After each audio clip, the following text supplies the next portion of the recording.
My name is Raymond D. Hirsch. The D is for Davis, my middle initial. And I was born January 12th, 1924 in the Flower Hospital in Manhattan. My parents were Bertha and Arthur Hirsch. They came from Hungary. They met while they were here. And my father was crazy about my mother.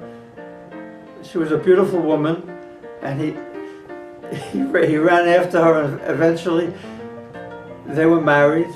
Within the first year, my mother became pregnant.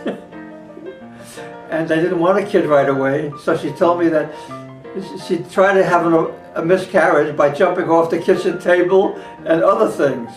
Fortunately, it didn't work. I'm here. As a child, we had a lot of street games. We played Ringalivio, Three-Step to Germany. We had so much fun, a lot of kids.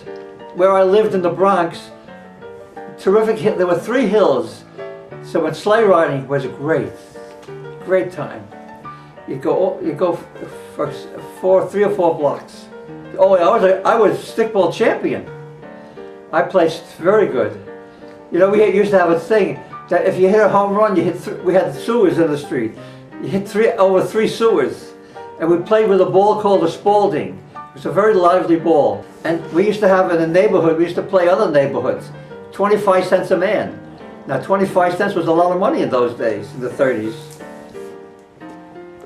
Yeah, we had great times. And next to my hut, when I lived in the Bronx, we had a lot. And on the lot we built a hut. We used to go to the hut, and then we used to start a fire and put potatoes in, and Mickeys. They were so delicious. We baked the potatoes, and oh, so delicious.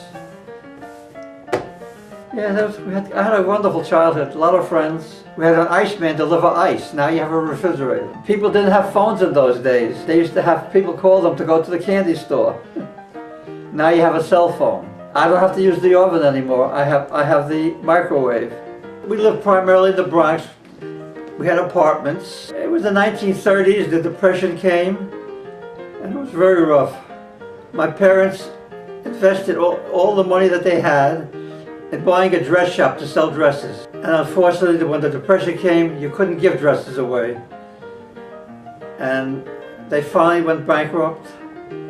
And it was very difficult those years. My father worked in the dress industry. And in those days, he made a living by piecework. He was an excellent tailor, top-notch. And he got a little money, but what they had to do, what little work there was, they had to share. So there wasn't much money. Fortunately, in those days when you got an apartment, it wasn't expensive.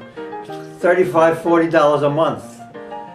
And the landlord wanted you to move, and if you moved, he gave you an extra month free, or 2 months free.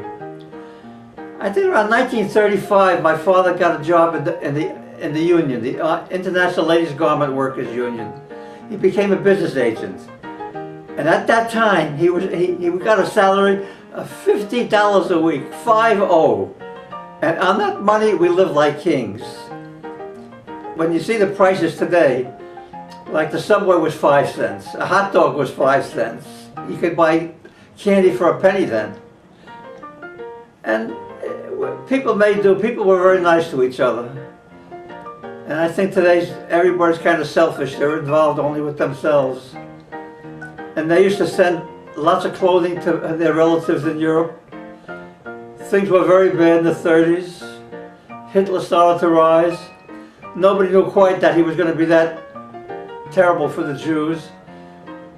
And I went to public school. I was a pretty good kid. I skipped 3 times. So when I was 12 and a half, I graduated from public school. I went to high school. In high school, I was a pretty good student. I wasn't brilliant, but I was a very good student. And I got pretty good marks, and I was able to get into City College on a scholarship. And there, my first major was engineering. I had a little difficulty with calculus and other engineering, so I felt engineering was not for me. So I switched to accounting. And accounting was very good. I got practically A's in all my courses. When I was there about 2 years, 1942, things got very bad. We had Pearl Harbor, the war came, But when I became 18 and a half, I was thinking over that I enlisted into the Army.